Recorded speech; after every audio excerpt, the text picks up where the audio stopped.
We're here at the Silver Shield rollout, launch of the Silver Shield campaign here at the Lincolnia Senior Center in Mason District.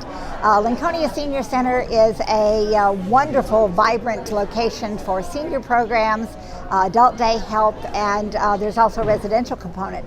So this was very appropriate to do this right here at the Senior Center, where we really want to have a captive audience to explain to senior citizens what they need to do to avoid scams.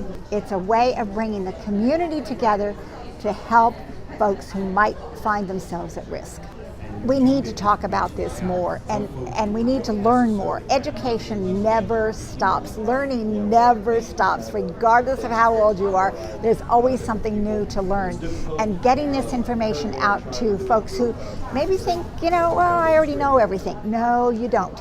This gets the information out to you. This is what we did with our panel. This is what we did with our press conference. This is what will be online. You can get onto www.fairfaxcounty.gov and do the search for Silver Shield. There will be information there. The more we get the information out, the more people are able to learn what to watch out for, the better protected they are.